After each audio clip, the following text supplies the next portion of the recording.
suis convaincu que le fait d'être serviteur, d'avoir un cœur de serviteur, vous fait entrer dans votre destinée. Mais je suis aussi convaincu du contraire. Un cœur qui n'est pas celui d'un serviteur peut vous faire sortir de votre destinée. Laissez-moi vous dire que David, lorsque son père, Isaïe, lui demande d'apporter des denrées alimentaires, du fromage et autres à ses frères et aux soldats, David, à ce moment-là, avait déjà été oint par Samuel pour devenir le futur roi. Comment entrer dans sa destinée? Nous savons que plusieurs se posent cette question. Et c'est d'ailleurs une question très importante pour ceux qui sont nés de Dieu en Jésus-Christ. Alors comment entrer dans sa destinée? Non seulement la qualité du cœur compte, mais également le service dans la constance et la communion avec le Saint-Esprit. Recevons plus de lumière dans cette vidéo avec le pasteur. Comment entrer dans votre destinée? Regarde ton voisin et dis-lui, écoute bien comment entrer dans ta destinée. Dis-le lui, tu as un masque, tu peux lui le dire tranquillement. Comment entrer dans votre destinée? Alors, le thème en lui-même et d'ailleurs la question pose déjà problème. Puisque si nous posons la question comment entrer dans notre destinée, eh bien cela nous amène tout de suite à une autre question, mais est-ce que le destin n'est pas quelque chose qui est fixé d'avance? Est-ce que finalement nous ne sommes pas enfermés dans notre destin? Est-ce que les jeux ne sont pas déjà faits avant même que nous soyons sur terre? N'est-il pas dit à Jérémie qu'avant même qu'il fût né, déjà il fut établi prophète des nations? Vous voyez que nous pouvons nous poser bien des questions ce matin. Les dés sont-ils déjà jetés? Et si c'était le cas, alors avons-nous encore un quelconque choix? Mes amis, toutes ces questions se posent à chacun d'entre nous et je crois profondément que Dieu connaît toute notre destinée puisque lui, il est hors du temps. J'aimerais vous dire que le temps n'est qu'apparu avec la création de l'univers. Le temps, la notion de temps n'existe pas dans l'éternité. On ne parle pas de temps. J'ai une bonne nouvelle pour vous, une mauvaise pour les horlogers. Dans le ciel, il n'y a pas de montre. Et je me réjouis parce que dans le ciel, eh bien, nous nous exhorterons et nous louerons le Seigneur sans jamais regarder la montre. Comme ce matin. Quelle grâce! Quelle grâce! Alors, évidemment, je crois de tout cœur que Dieu sait tout, mais en même temps, je crois profondément que nous contribuons aussi à déterminer la direction dans notre destinée. En d'autres termes, nous avons une part, une responsabilité. Nous ne sommes pas préprogrammés. Je ne vais pas rentrer dans l'étude de certaines théologies traitant de la prédestination, mais j'aimerais vous dire ce matin que vous et moi, nous avons une part entière dans les décisions que nous prenons. Et si Dieu sait tout, et si Dieu sait où je serai moi à la fin, parce qu'il est hors du temps, je contribue par mon attitude, par ma manière de vivre, à mon destin. Et j'aimerais, pour approfondir ce message, faire un arrêt sur image sur une personne qui a joué un rôle également important dans cette période de Noël. C'est une femme. Et j'aimerais parler de Marie ce matin. J'aimerais parler de Marie qui, eh bien, va faire une déclaration. Qu'il me soit fait selon ta parole. Pouvons-nous le dire encore une fois? Qu'il me soit fait selon ta parole. Alors nous observerons les conséquences de cette déclaration, les choix qu'elle fera, conscients et même inconscients, qui l'introduiront dans sa destinée. Tout d'abord, premier point, j'aimerais vous parler courtement de Marie.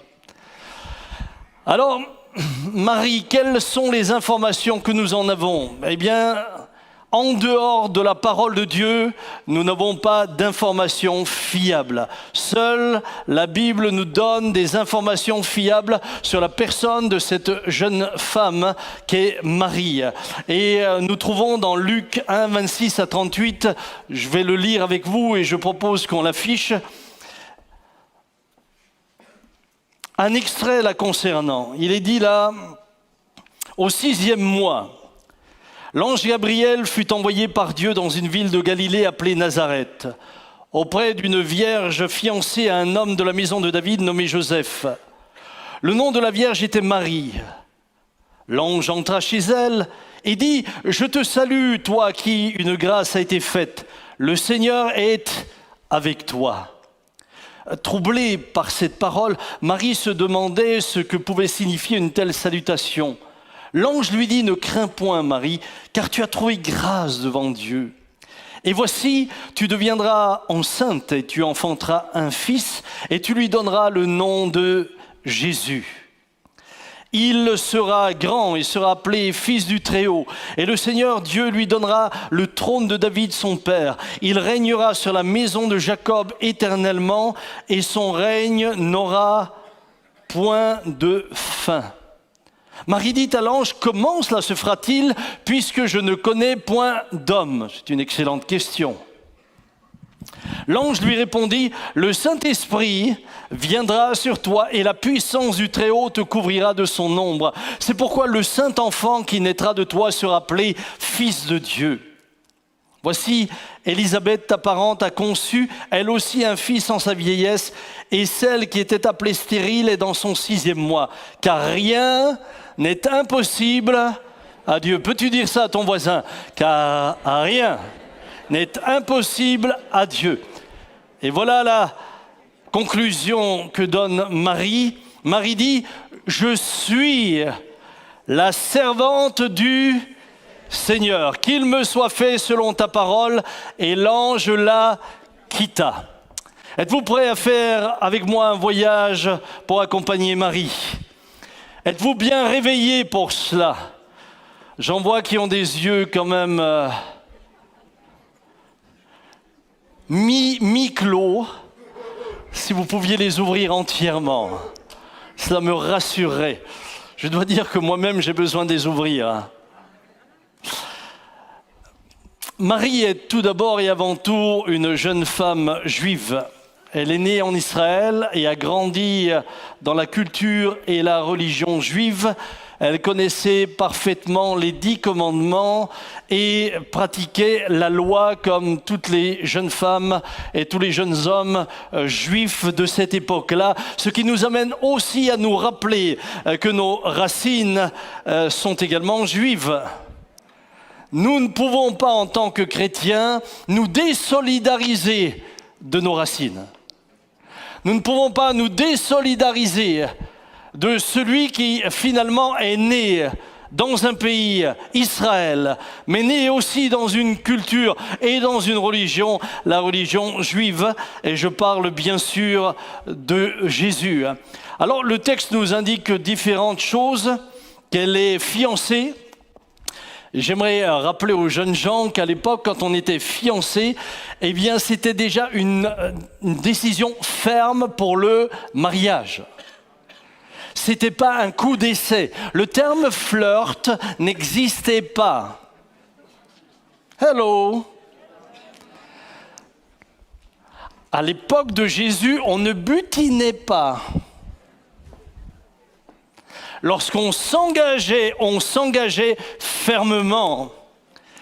Et je prie que nos jeunes gens reçoivent cette maturité pour que le jour où ils disent oui à quelqu'un, même avant le mariage, ils soient sérieux, fidèles, et que ce soit un vrai engagement.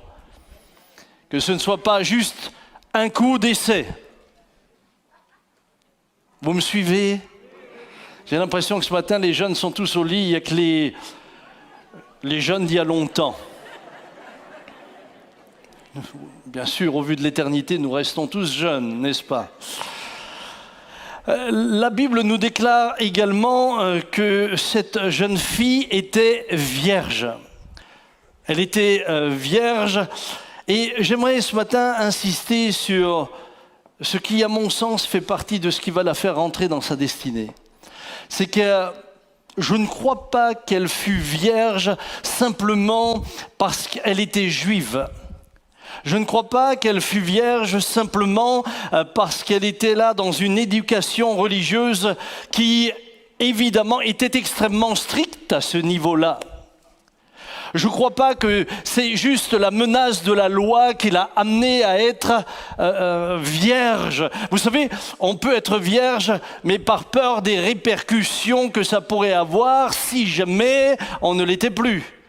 Je crois que Marie était vierge parce qu'elle craignait Dieu de tout son cœur. Et la crainte de l'Éternel, c'est le commencement de la sagesse. Et la sagesse pour une jeune femme, c'est de se garder pure. Elle ne s'est pas gardée pure par peur, elle s'est gardée pure parce qu'elle craignait Dieu et elle l'aimait. Et je crois que c'est important de relever cela. Pourquoi est-ce que je le relève ? Parce que je crois qu'en Israël, il n'y avait pas que des vierges. Parce que je crois qu'en Israël, à cette époque-là, comme partout sur la surface de la terre, l'homme était pécheur comme aujourd'hui. Parce qu'il y a des récits dans la Bible qui nous parlent de prostituées. Parce qu'il y a des récits dans la Bible qui nous parlent de femmes adultères. Ce sont aussi des juives qui, évoluent dans le même contexte de Marie. Ça ne les a pas empêchés d'aller à l'encontre de la loi qui régissait leur vie, ça ne les a pas empêchés. Marie, je le crois du fond du cœur, est une jeune femme qui aime Dieu et qui l'aime parce qu'elle le craint. Et je crois que, inconsciemment, cette crainte de l'Éternel lui permet d'être qualifiable par Dieu pour la destinée qu'il avait réservée pour elle. Comprenez bien, lorsque nous craignons Dieu, lorsque nous mettons en pratique sa parole, lorsque cette parole est mise en pratique de cœur, non pas par contrainte ou par peur, lorsque cette parole est le résultat de l'amour que nous avons pour lui, nous nous préparons déjà par notre obéissance à ouvrir le chemin de la destinée que Dieu a préparée pour nous. Et nous y contribuons. Nous y contribuons par notre soumission à Dieu. Nous y contribuons par notre amour pour Dieu. Nous y contribuons par notre volonté de le servir. Deuxième point que je voudrais relever ce matin, c'est que Marie a une mentalité de servante. C'est-à-dire que l'état d'esprit dans lequel est Marie est l'état d'esprit d'un serviteur et d'une servante. Lorsque l'ange lui parle dans le verset 38, Marie dit « Je suis la servante du Seigneur ». Cette déclaration n'est pas anodine. Bien aimé, elle contient un élément important et essentiel que Dieu cherche et qui très souvent est un des éléments qui, lorsqu'il n'est pas présent, empêche certaines personnes d'entrer dans leur destinée. C'est cet état d'esprit de serviteur.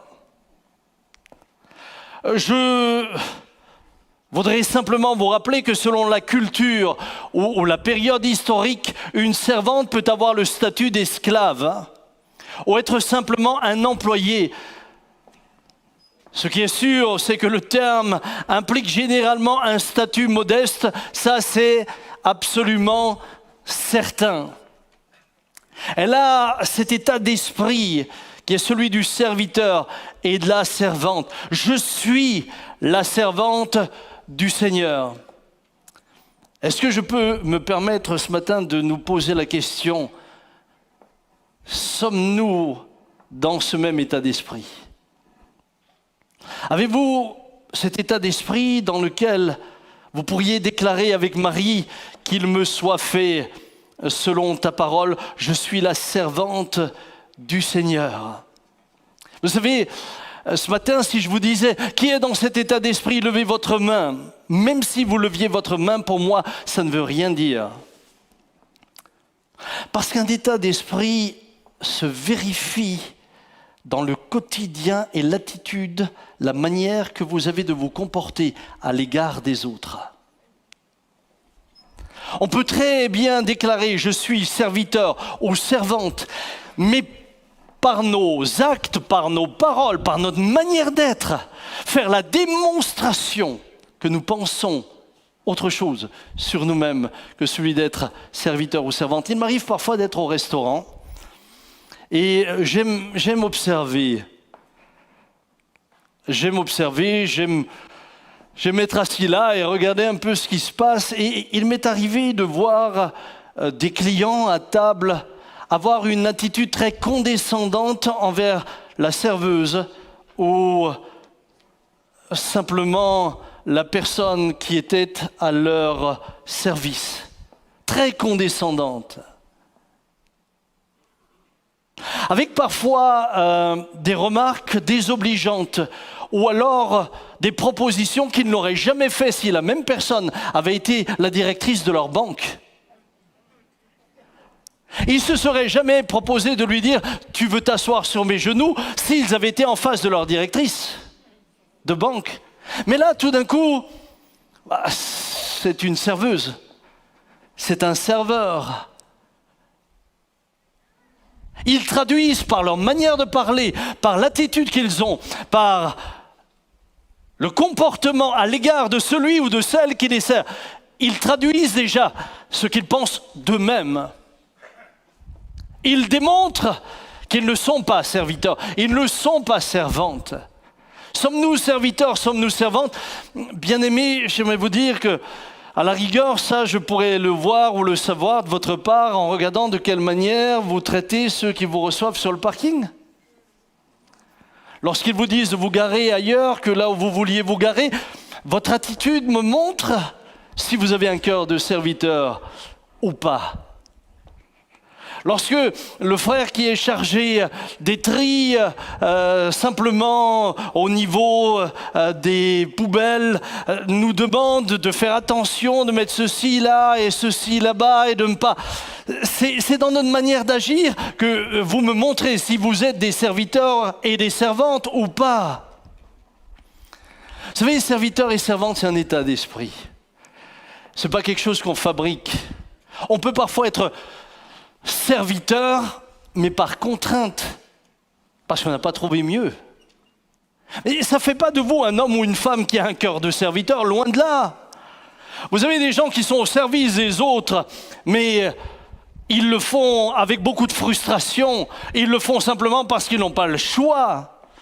Ils le font simplement parce qu'ils n'ont pas d'autres possibilités. Alors ils deviennent serviteurs, mais intérieurement, ils ne le sont pas.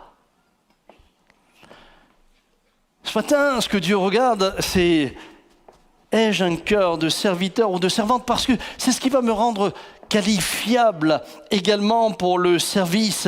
Quelle est notre attitude? Quelles sont nos réactions lorsqu'on nous propose un service?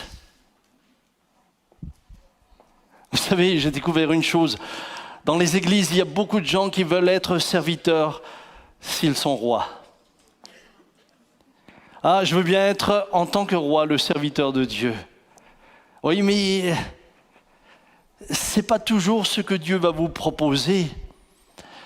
Lorsque l'on propose quelque chose à quelqu'un, parfois je suis sûr, si les pensées parlaient, les pensées me diraient « Mais tu sais qui je suis pour me proposer ça ?»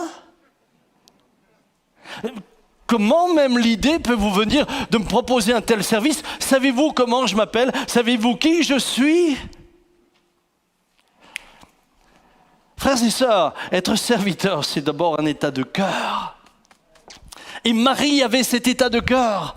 Lorsque Marie dit « Je suis la servante du Seigneur », c'est pas de la fabrication, c'est pas juste parce qu'un ange est là, c'est pas juste parce que... Non. C'est au plus profond d'elle-même qu'elle est convaincue. Je suis convaincu que le fait d'être serviteur, d'avoir un cœur de serviteur, vous fait entrer dans votre destinée. Mais je suis aussi convaincu du contraire. qu'un cœur qui n'est pas celui d'un serviteur peut vous faire sortir de votre destinée. Laissez-moi vous dire que David, lorsque son père, Isaïe, lui demande d'apporter des denrées alimentaires, du fromage et autres à ses frères et aux soldats, David, à ce moment-là, avait déjà été oint par Samuel pour devenir le futur roi. Mais voilà que ce David, sans même s'arc-bouter, sans même dire à son père, mais attends, le sacrificateur, le prophète Samuel m'a oint comme roi et toi tu fais de moi un commissionnaire maintenant. Non, David a un cœur de serviteur. Que fait-il? Il exécute ce que son père lui dit. Il remplit une fonction, franchement, ce n'est pas une grande fonction royale que de transporter le fromage. Mais il le fait. Il le fait et à la fin, il pourrait être déçu parce que ses frères le reçoivent mal. En particulier Eliab, il le reçoit mal. Mais en ayant ce cœur de serviteur et dans cette obéissance, il rentre dans sa destinée parce que c'est là qu'il va rencontrer Goliath sur le champ de bataille. S'il avait refusé, s'il avait dit à son père, « Waouh, hey, maintenant c'est moi loin. Et moi loin, je suis loin d'avoir envie de faire ce que tu me dis. » Pas du tout. Paradoxalement et contrairement à lui, vous avez Saül. Saül, bien-aimé, a été choisi et il y avait une destinée. Je suis convaincu que le destin de Saül n'était pas une chute. Et si Dieu n'est jamais surpris parce que Dieu est hors du temps, et si Dieu sait toutes choses d'avance, Saül avait des choix. Saül était un homme libre. Saül avait été oint par Dieu. Saül avait été appelé par Dieu. Avant même que lui ne soit conscient, Dieu parle déjà à Samuel le prophète en lui disant « Demain à cette heure-ci viendra tel et tu l'oindras comme roi ». C'était un homme appelé par Dieu. Sa destinée était une destinée dans laquelle Dieu voulait le bénir, lui et sa descendance.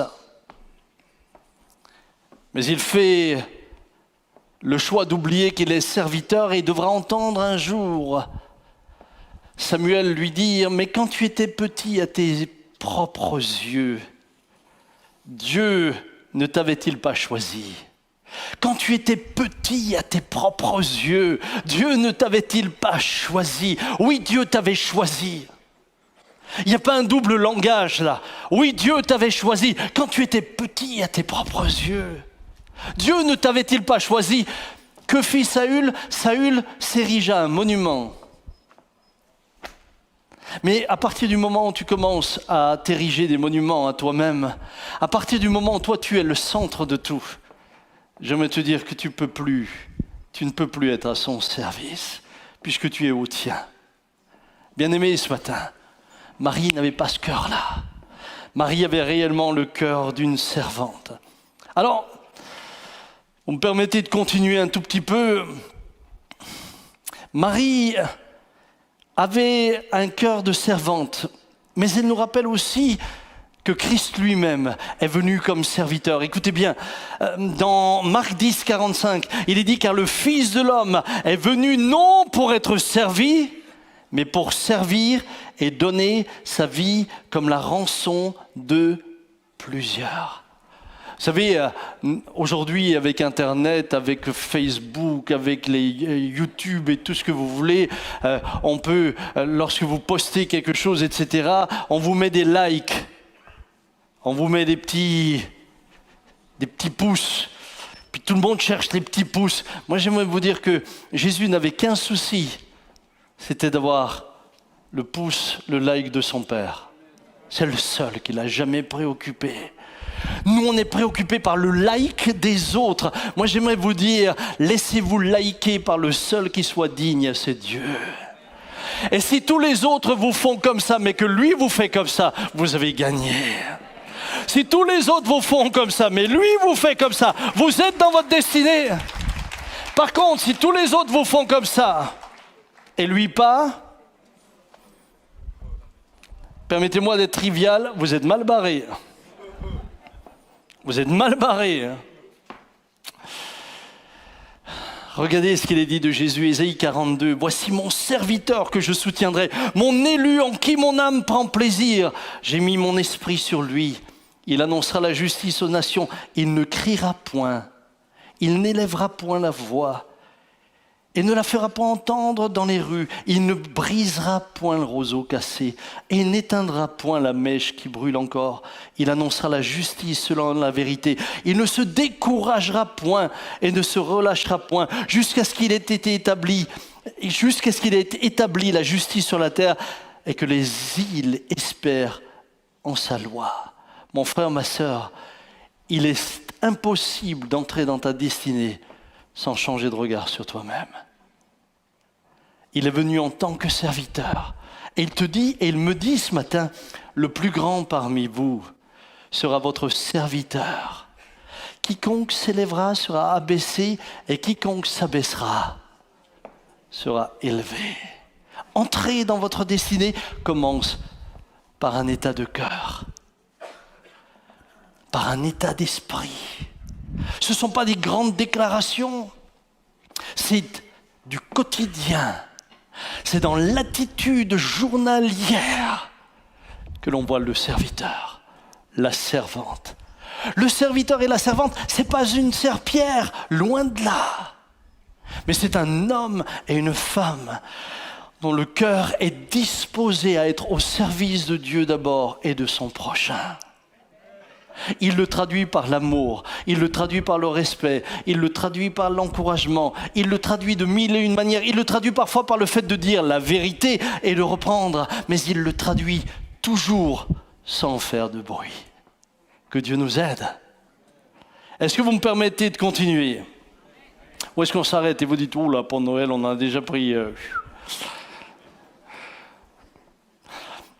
Deuxième point, pour entrer dans sa destinée, Marie a dû accepter de sortir de sa zone de confort.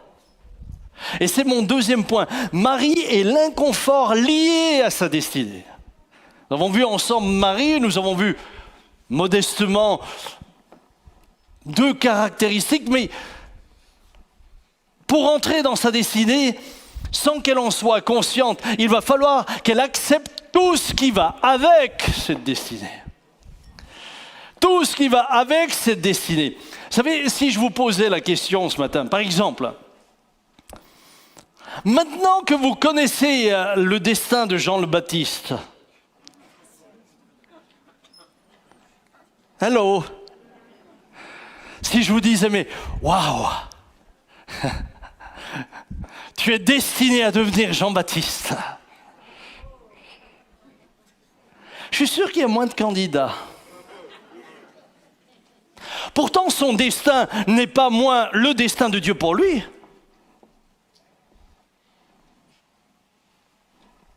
Ah, il y a des destins, bizarrement, dans la Bible, qui nous intéressent moins. J'aimerais vous dire que le cœur de serviteur et de servante ne choisit pas. Il dit qu'il me soit fait selon ta parole. Peu importe ce que cette dernière va engendrer pour moi, qu'il me soit fait selon ta parole. L'inconfort lié à sa destinée. Alors que nos prières, en règle générale, se dirigent surtout vers le maintien de notre zone de confort. Réfléchissez à vos prières. Sincèrement, pendant un instant, fermez vos yeux et écoutez-vous prier. Oh Seigneur, bénis cette journée aujourd'hui, garde-moi, garde ma famille. Seigneur, que j'ai une augmentation. Seigneur, que nous puissions acheter cette maison plus grande. Seigneur, que rien ne nous arrive. Seigneur, tu as dit que la maladie frappera à droite et à gauche, mais elle ne m'atteindra pas. Eh bien, Seigneur, qu'il en soit ainsi. Vous voulez que je continue? Mais je sais ce que vous priez, puisque je prie parfois la même chose. C'est d'abord moi, Seigneur, bénis-moi, garde-moi, garde mes enfants, bénis mes petits-enfants, etc., etc., etc.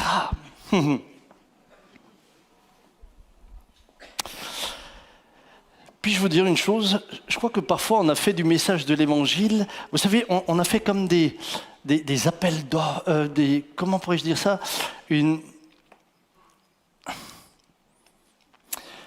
On a fait du message de l'Évangile un moyen pour attirer le client. Jésus sauve, Jésus libère, Jésus guérit. Dites-moi qui parmi les non-croyants ne veut pas être guéri? Dites-moi parmi les non-croyants qui ne veut pas être libre? Et en cas où il faut être sauvé, dites-moi lequel ne veut pas être sauvé. Dans la nature humaine, cette déclaration qui est strictement juste, j'insiste ce matin, je crois pleinement à ce que dit l'Évangile. Je crois que Jésus sauve, libère et guérit. Est-ce qu'on peut le répéter ensemble? Jésus sauve, libère et guérit. Amen. On pourrait lui rendre la gloire.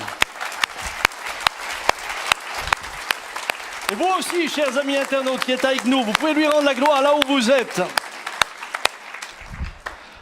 Waouh! Mais le même Jésus a dit que celui qui ne se charge pas de sa croix et ne renonce pas à lui-même ne peut être son disciple.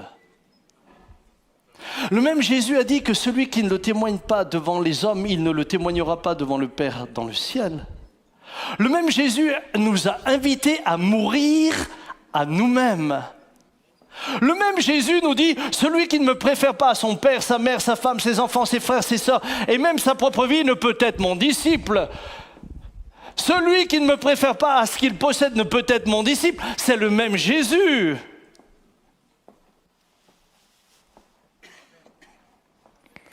Est-ce qu'on peut applaudir cette partie-là de ce qui fait aussi partie de l'Évangile? Parce que cette partie-là est celle qui, finalement, contribue à nous changer. C'est celle-là seule qui nous transforme. Jésus sauve, libère et guérit, ça c'est le produit d'appel. Et il est essentiel que vous soyez sauvés. Et nous désirons que vous soyez sauvés, que vous soyez guéris, que vous soyez libérés. Mais Jésus veut vous transformer. Et la transformation passe par le renoncement. Quand je pose la question à quelqu'un, es-tu prêt à faire la volonté de Dieu? Ou quand nous prions que ta volonté soit faite, très naturellement nous disons tous oui. Si aujourd'hui je vous ai demandé, êtes-vous prêt à faire la volonté de Dieu? Je sais que vous dites oui. C'est pour ça que je ne vous le demande pas. Mais quand nous déclarons faire la volonté de Dieu, que sous-entendons-nous? Qu'est-ce que nous comprenons? Vous savez, je vois qu'il y a une forme de théologie qui se développe aujourd'hui. Pour certaines personnes aujourd'hui, faire sa volonté est automatiquement lié à sa bénédiction. Et sa bénédiction à sa faveur, et sa faveur au bien-être.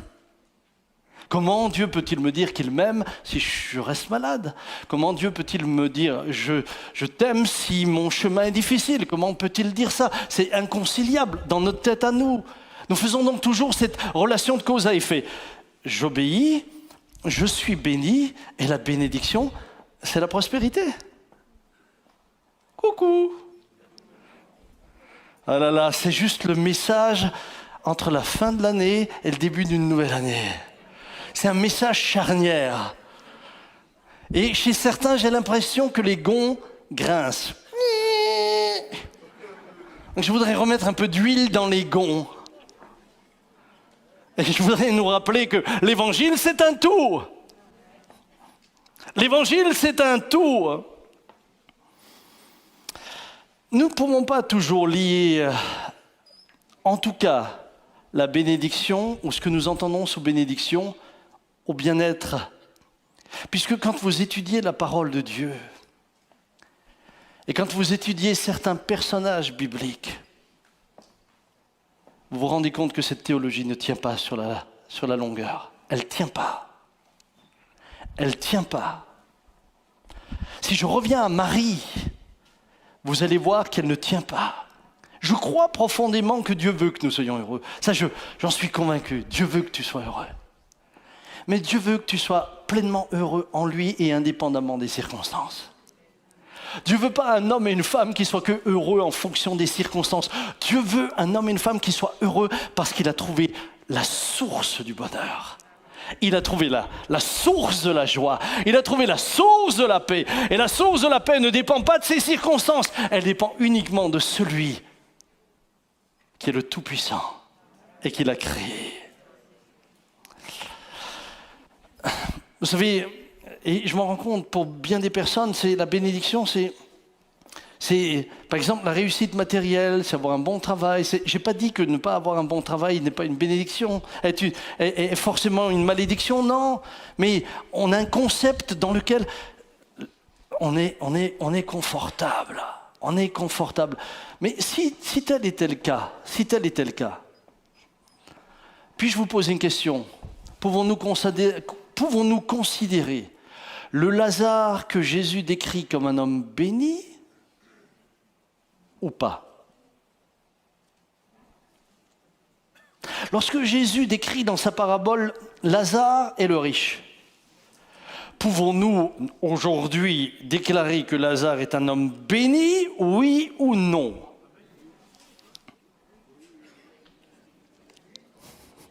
Vous avez du mal à le sortir, hein? Oui. Évidemment, pourquoi est-il béni? Parce que sa fin est la plus enviable. Est-ce que sa vie l'est autant?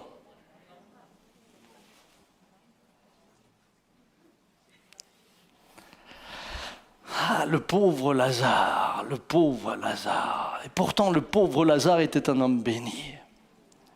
Tout pauvre qu'il était, il était béni. Lorsqu'il meurt, parfois aux obsèques, je vois des, comment on dit de nouveau, à la sortie des haies d'honneur, avec des drapeaux, etc. Lui, Lazare, la haie d'honneur, c'est des anges qui sont venus. Moi, j'ai envie de ça. Le jour où je ferme les yeux, waouh, les anges sont là. Les anges sont là. Sa vie a-t-elle été... Attendez, si le modèle de réussite, c'est le riche, et si être béni, c'est être comme le riche,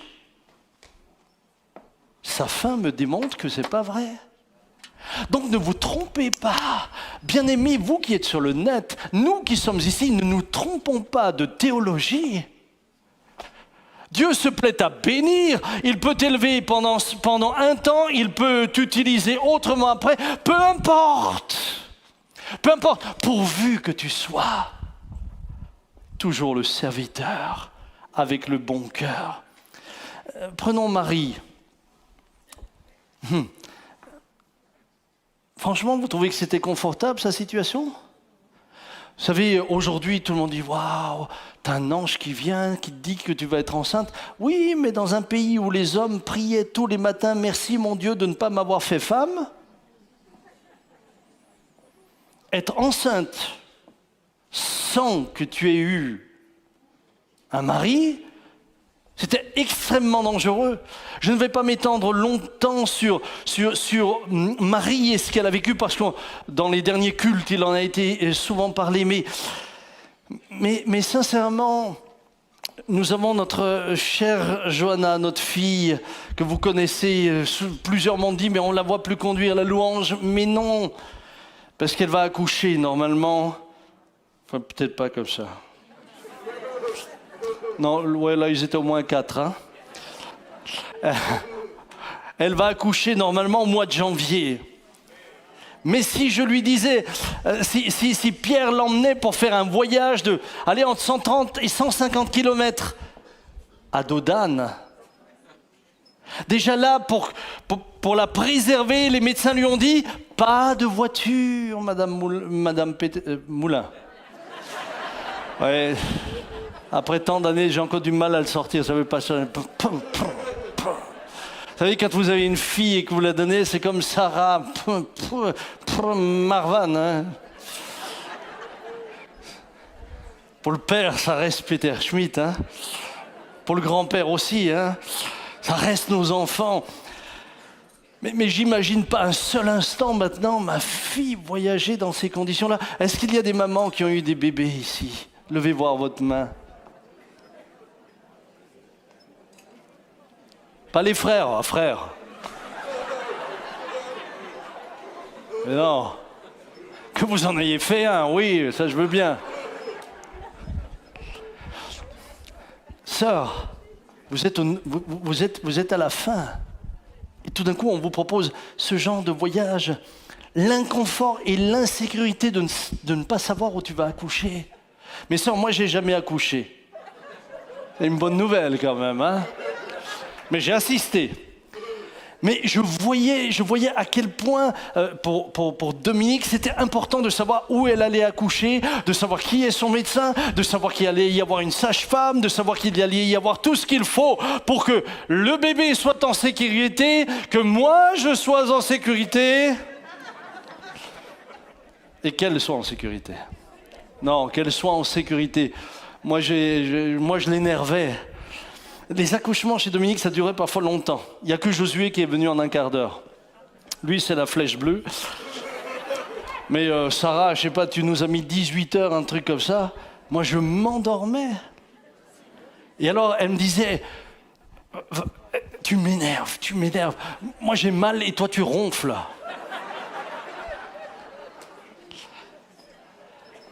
La sécurité de l'endroit, il n'y avait rien. L'insécurité. De surcroît, elle aurait pu dire, hey, à l'ange, t'es où? Parce que finalement, c'est toi qui m'as annoncé que je serais dans cet état. J'espère au moins que vous avez réservé une chambre.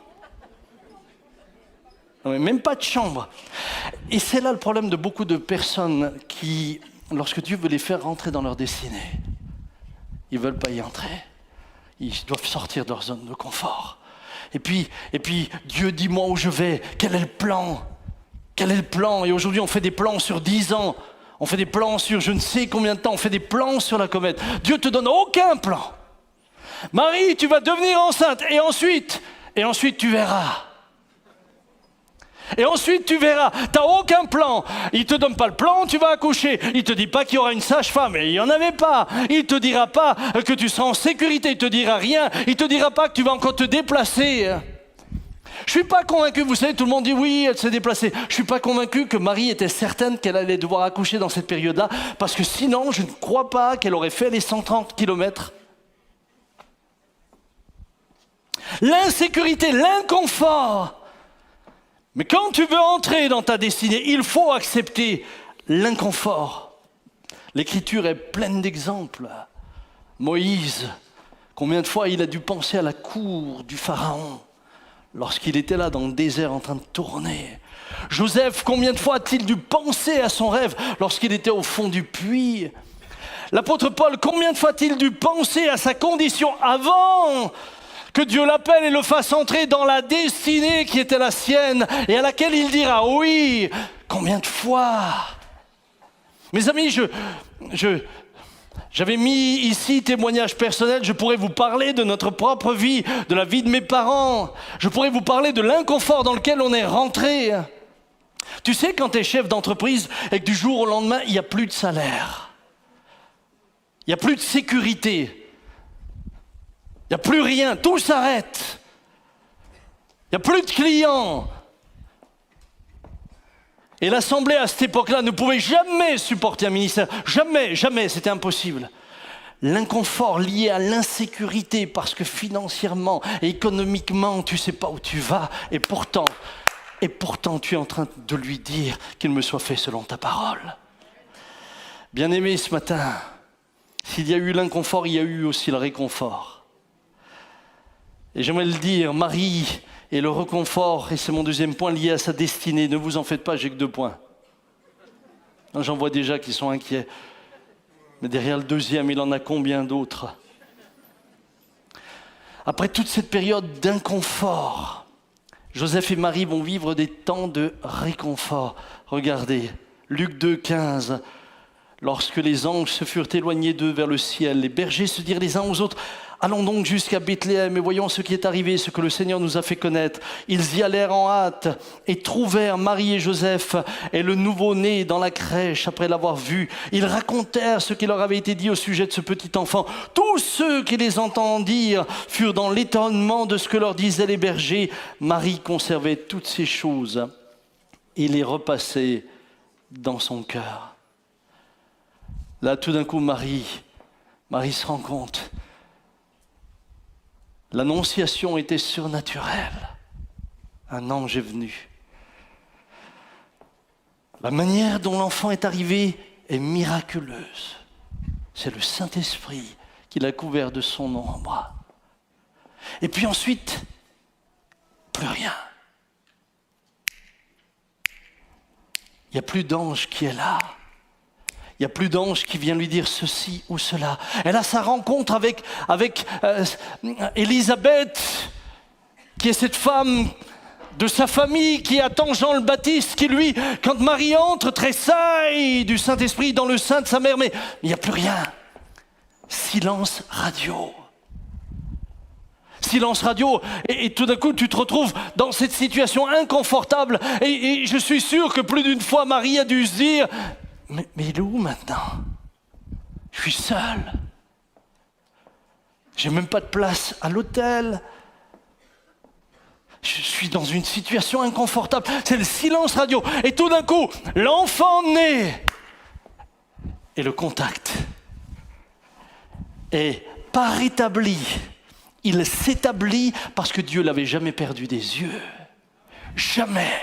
Mon frère, ma sœur, quand tu es dans ta destinée et que tu es dans une période inconfortable, ne commence pas à avoir peur. Ne t'inquiète pas. Celui qui te fait entrer dans ta destinée te garde sous son regard. C'est pas parce qu'il se tait, c'est pas parce qu'il ne dit rien qu'il n'est pas là. Et au temps favorable, au moment précis, au moment où tu es mûr pour accoucher de ce que lui veut pour toi, à ce moment-là, il se manifeste. Et regardez, miraculeusement, les bergers arrivent, miraculeusement, les mages arrivent. Mais le miracle qui a lieu n'est pas un miracle juste pour un miracle. Les mages amènent l'or, l'encens et la myrrhe. Alors on pourrait parler de cela, de l'or, de l'encens, de la myrrhe, des significations. L'or qui symbolise le roi, l'encens qui symbolise sa divinité et la myrrhe qui symbolise son ensevelissement. On pourrait parler de tout ça, c'est pas mon sujet ce matin. Ce que je sais, c'est que l'or, l'encens et la myrrhe qu'ils ont reçus va être ce qui va leur permettre ensuite, dans la suite des événements, de vivre en Égypte pendant les 3 ans de leur fuite. En d'autres mots, Dieu fait des miracles, mais il fait des miracles pour que tu puisses accomplir sa volonté. Note-toi ça. Il ne fait pas des miracles juste parce qu'il veut t'impressionner. Il ne fait pas des miracles juste parce qu'il veut te permettre de temps en temps d'avoir un petit coup d'adrénaline avec un... Non, il fait des miracles pour les projets qu'il veut voir s'accomplir. Est-ce que tu peux saisir ça? Frères et sœurs, les miracles que nous avons vécus ici, Dieu les a fait en fonction de ce que nous avions besoin. Est-ce que je peux vous donner un petit témoignage, tout court? Lorsque j'avais, à l'époque, il y a maintenant quelques années, proposé l'agrandissement de la salle, nous avons eu les chiffres, etc. Et puis est venu le jour où nous avons lancé officiellement le projet de construction. Et là, l'après-midi même, le diable est venu me souffler à l'oreille. Mais pourquoi tu fais ça? Tu étais tranquille. Tout était payé, tout. Tu vas te lancer dans des dettes maintenant. Comment tu vas payer? Tatati, tatata. On parle quand même. On parlait à cette époque-là de 5 millions d'euros. Hein. Bien. Le lendemain,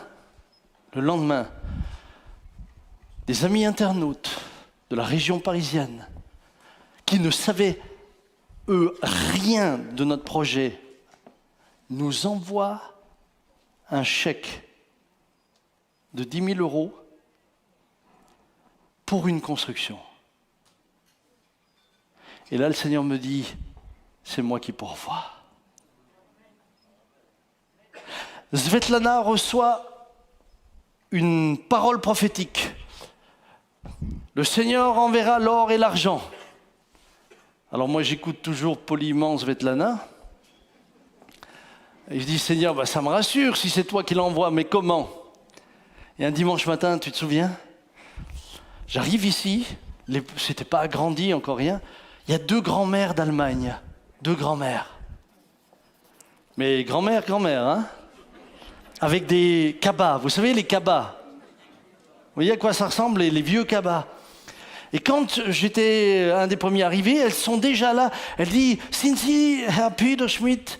Est-ce que vous êtes le pasteur Peter Schmidt? Alors, je leur ai dit oui. Mais en voyant l'âge qu'elles avaient, je me disais qu'elles voulaient mon père. Et je leur ai tout de suite dit, Bruder Peter Schmidt kommt nachher. Wartet nur hier, er wird kommen. Elles ont attendu. Bon, moi, je ne me suis plus occupé des 2 grands-mamans, avec leurs cabas. Et puis, le lendemain, j'avais de la fièvre, j'étais malade, et un réflexe que nous avons dans la famille, c'est quand un ou l'autre est malade, on s'appelle, et puis l'un vient prier pour l'autre, et Papa Jean est venu prier pour moi.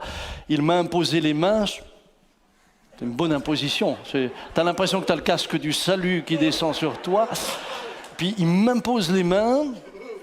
Il prie pour moi et tout d'un coup, à la fin, il dit « Tiens, hier, il y avait 2 grands-mères qui étaient là d'Allemagne et elles ont voulu donner quelque chose pour l'agrandissement. » Je dis « Oui, c'est bien. » Il dit « Écoute, je pense qu'elles ont mis toute la monnaie qu'elles ont eue les 50 dernières années dans le sac. Parce que le sac était lourd, mais ça doit être de la monnaie. Je vais l'emmener à la banque pour que la trieuse, elle... » Je dis « Ouais, vas-y. » Le jour d'après, il revient. Il dit, Samy. Je dis, qu'est-ce qu'il y a? Les grands-mères. Je dis, oui. C'était pas de la monnaie. Je dis, c'était quoi? Il dit, c'était 4 lingots d'or de 1 kilo. Et je dis, et toi, t'as promené ça dans ta bagnole pendant 2 jours? C'était la bagnole la plus chère de Mulhouse. La petite C4. Il avait ça dans le coffre, derrière, à côté de la roue de secours. Chut, le cabas. Frères et sœurs, on a terminé l'agrandissement, on n'a jamais fait de prêt. Dieu a pourvu, sans faire... Vous le savez que nous n'avons jamais fait d'appel, jamais de pression ni rien. Il a pourvu. Mais depuis, quand je vois des grands-mères avec un cabas...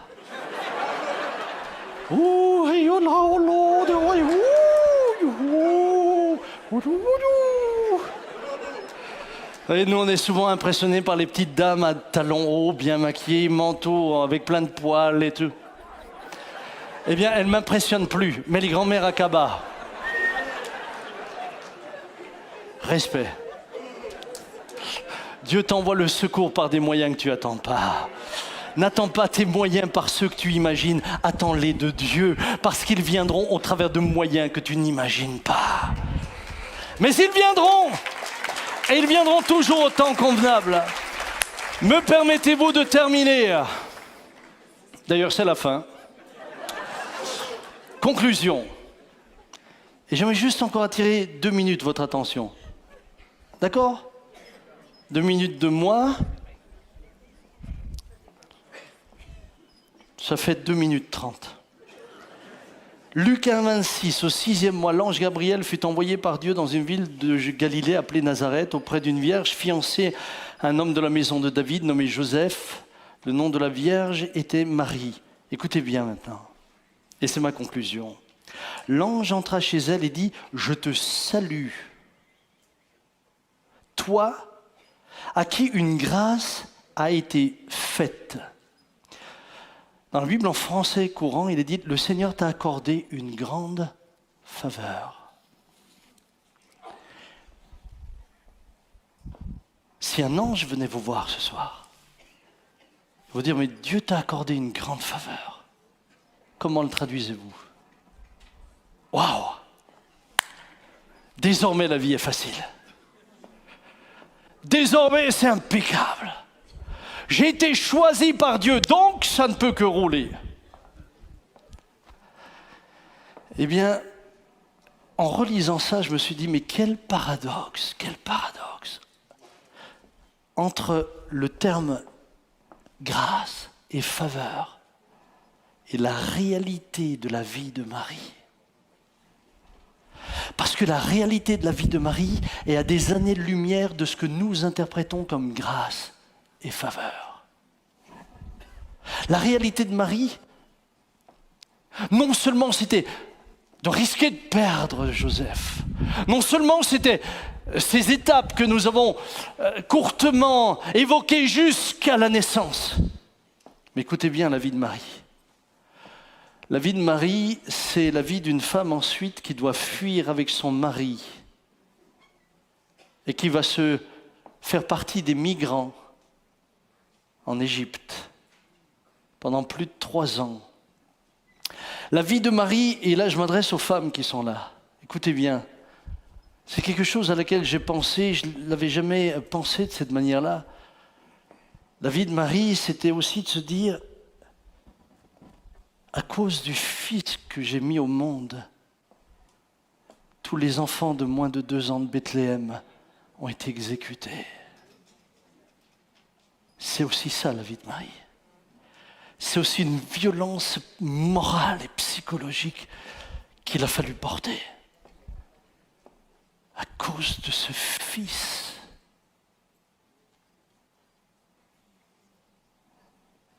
Des mères pleurent à Bethléem. Des familles pleurent. La vie de Marie, c'est ensuite, évidemment, là je n'ai pas de preuves, mais la vie de Marie, c'était certainement, c'est la mère de celui qui s'est fait passer pour le roi d'Israël.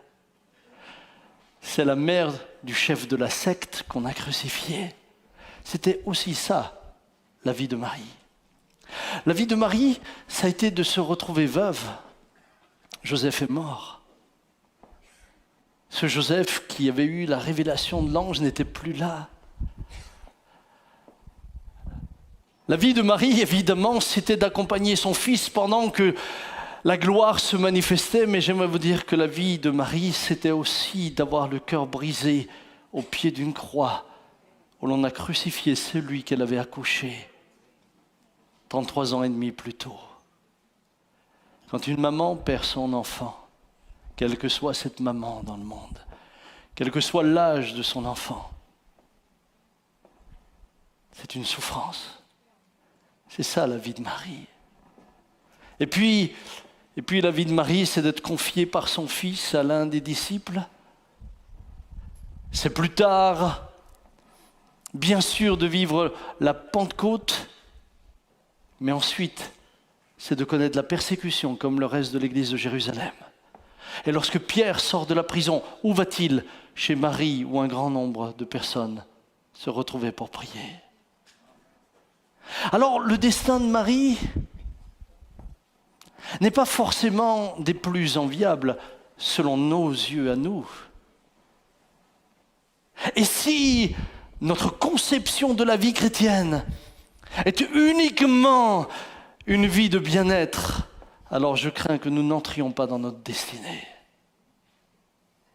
Ce matin, ce que Dieu veut et cherche au milieu de nous, c'est des hommes et des femmes avec un cœur de serviteur et de servante, capable de lui dire qu'il me soit fait selon ta parole, non pas ce que je veux, mais ce que tu veux. Pourquoi? Parce que mon frère et ma sœur, la finalité c'est à celui qui vaincra. Apocalypse 2, 26. Et qui gardera jusqu'à la fin mes œuvres, je donnerai autorité sur les nations. Apocalypse 3, 5. Celui qui vaincra sera revêtu ainsi de vêtements blancs. Je n'effacerai point son nom du livre de vie et je confesserai son nom devant mon Père et devant ses anges. Apocalypse 3, 12. Celui qui vaincra, je ferai de lui une colonne dans le temple de mon Dieu. Il n'en sortira plus. J'écrirai sur lui le nom de mon Dieu et le nom de la ville de mon Dieu, de la nouvelle Jérusalem qui descend du ciel d'auprès de mon Dieu et mon nom nouveau. Apocalypse 3, 21. Celui qui vaincra, Je le ferai asseoir avec moi sur mon trône, comme moi j'ai vaincu et me suis assis avec mon Père sur son trône. Est-ce que c'est pas glorieux? La fin d'une chose vaut mieux que son commencement. Rendons-lui la gloire. Venez, on va lui rendre la gloire. Faisons-lui une ovation. Oh mes amis, Jean le Baptiste, de qui personne n'envierait la vie, fait partie de ces colonnes dans le ciel. Marie fait partie de ces colonnes dans le ciel. Ils n'ont pas eu la vie que nous envions, mais ils ont eu la vie que Dieu voulait pour eux. Ils ont accompli sa volonté. Alors je vous laisse en vous disant juste, avoir la grâce de Dieu et sa faveur, c'est avoir l'honneur de devenir son serviteur. Il n'y a pas de grâce plus grande. Ne l'oubliez jamais. Les uns, pour être ses serviteurs, deviendront rois. D'autres deviendront esclaves. D'autres deviendront martyrs. Mais ils accompliront tous sa volonté. Sa faveur ce matin, c'est pas que tu sois riche comme Salomon. Peut-être qu'il fera de toi un Salomon, j'en sais rien. C'est pas que tu deviennes un roi comme David. Peut-être qu'il fera de toi un roi comme David. Sa faveur, c'est qu'il te dise, Jean, sers-moi. Ça va te coûter ton commerce. Ça va te coûter ta vie tranquille. Mais je te fais l'honneur de faire de toi mon serviteur. C'est Bertrand, sers-moi. Tu vas devoir quitter une vie tranquille pour rentrer dans des situations que tu n'aurais pas à désirer. Mais c'est ma faveur. Servir le roi des rois est la faveur la plus grande que l'on puisse vous faire sur terre. Alors servons-le. Comme Marie, servez-le et vous entrerez dans votre destinée. Que le Seigneur vous bénisse.